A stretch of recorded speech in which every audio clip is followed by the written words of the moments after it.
Marks is the chair of the Committee on Public Order and Safety. Congressman Dan Fernandez, you are recognized. Maraming salamat po. Puso mo, brother. Ang Joint Committee ay nakapagsagawa ng kabuuang 12 marathon na public hearings na nagsimula noong August 16, 2024. At ilan dito ay tumagal ng 12 hanggang 14 na oras. Bagamat di ito ang pag-uusapan natin sa araw na to, hindi po itong Pogo, ay ninais ng inyong lingkod na briefly ay mag-report po sa ating pong mga kababayan. Maikli lamang po ito, hindi naman po ito masyadong mahaba.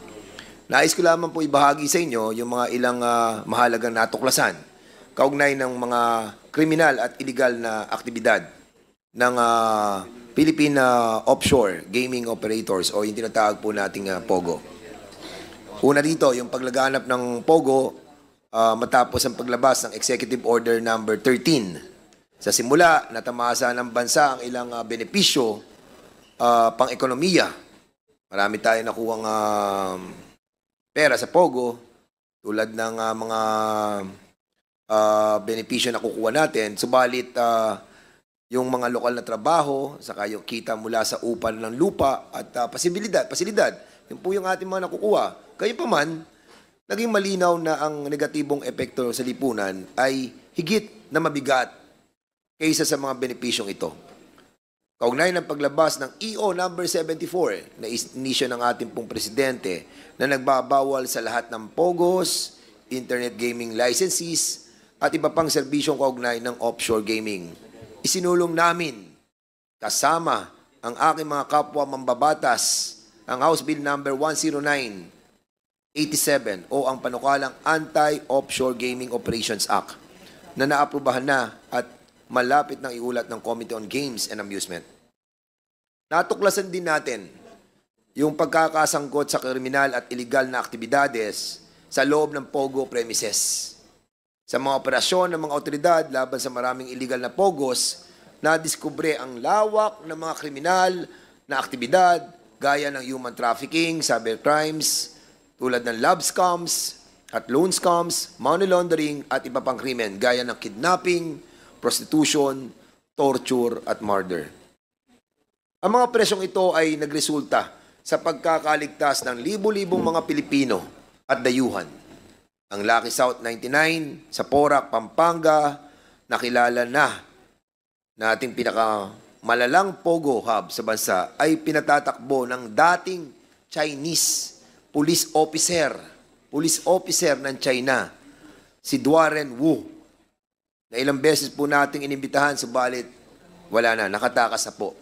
Kasama ang kanyang inaanak na si Catherine Cassandra Casiliong. Sila ang nagpasilita ng mga sublease contract sa pag-ita ng Whirlwind Corporation at Lucky South 99. At nalaman din natin na naging pugad ang Pogo ng mga kriminal na wanted sa iba't ibang bansa na nagdulot ng panganib sa kapayapaan at kaayusan ng ating bansa. Kung maaalala nyo si Wang Xiyang, ang big boss ng Hongsheng Gaming Technology, ng Sun Yuan Technology sa Banban Tarlac, ay isang pugante sa China. At kasosyo ni Gu Huaping na kilala rin bilang dating alkalde ng Banban Tarlac. Ang iba pang mga Chinese nationals na nakasangkot, gaya nila Xiang Ruijin at Lin Baoying, nahatulan to ng guilty sa isang kaso ng money laundering na nagkakahalaga ng 3 bilyong dolyar sa Singapore. Naalaman din natin ang paggamit ng mga peking dokumento ng ilang mga Chinese nationals na konektado sa Pogo. Ang mga tulad nila Gu Wangping, Xiang Mier, nakilala rin natin si Sheila Go, at si Hong Jingsing, nakilala naman natin bilang Tony Yang, ay gumagamit ng peking dokumento upang patunayan na sila ay mga Filipino citizens. Bukod dito, ginagawa rin dami ng ilang Chinese nationals ang ating mga kababayan upang gawing lehitimo ang operasyon ng Pogos. Ang ilang Filipino incorporators ng Pogo companies gaya nila Ronelyn Baterna, Stephanie Mascareñas, Julian Linsangan III, Edwin Ang, Marion Ryan Chua ay naharap na sa mga kasong kriminal dahil sa iligal na gawain ng Pogos. Ang pagkakasangkot ng dating tagapagsalita ng Pangulo na si Attorney Herminio Harry Roque Jr. sa operasyon ng Pogo sa pagdinig mismo ng chairman ng PAGCOR ang nagpatunay na sinamahan ni Attorney Roque si Cassandra Ong sa isang meeting upang talakayin ang lisensya ng PAGCOR at ang utang ng Lucky South 99. Si Attorney Roque at ang kanyang asawa ang nagmamay-ari ng Biancham Holdings and Trading Corporation na nagmamay-ari rin naman ng 99% ng shares ng PH2 Lot 37 Pinewood Holdings Incorporated o PH2. Ang PH2 ang nagmamay-ari ng Pinewoods Village sa Tuba, Benguet na inuupahan ng Chinese fugitive na si Sun Liming na naaresto ng PAOK at BI agents kasama ni Wang Keping, isa pang Chinese fugitive. May iba pang mahalagang natuklasan ang Quadcom na ito na nakapaloob sa progress report ng Quadcom na ihaharap sa plenaryo sa susunod na linggo. Kaugnay nito, inirekomenda natin ang mga sumusunod. Paigtingin ng mga local government units, ng ating mga mayors, ng ating mga governors, ang kampanya laban sa guerrilla Pogos sa kanilang nasasakupan.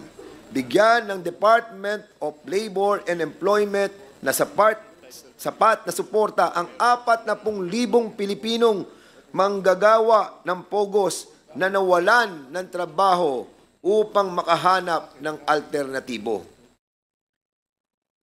Ipast-track ng Bureau of Immigration ang deportasyon sa mga dayuhang manggagawa ng Pogos. Higpitan ng mga regulatory agencies ang pagmamonitor sa mga service providers ng iligal na Pogos upang matiyak ang tuluyang pagpuksa sa offshore gaming operations sa bansa. Magpatupad ng mas mahigpit na proseso ng verifikasyon para sa mga dayuhang manggagawa at employer. Magtatag ng global network para sa real-time information exchange laban sa human trafficking. 3 araw na lang po mga kababayan ang sesyon ng kongresong ito. At muli tayong babalik sa Enero.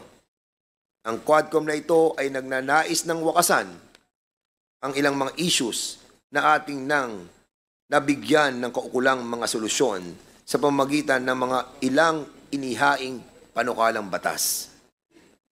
Ngunit kailangan po nating subaybayan ang masamang epekto ng Pogo sa ating lipunan. Garantisado, ang takbo ng mga remnants ng Pogo ay sa BPO, sa mga barangay, sa maliliit na lugar, sa malalayong lugar, basta't may internet na maaari silang mag-operate secretly. Yung mga Chinoy na na-deport na ng ating gobyerno at patuloy na ide-deport pa ay masosolusyonan na natin.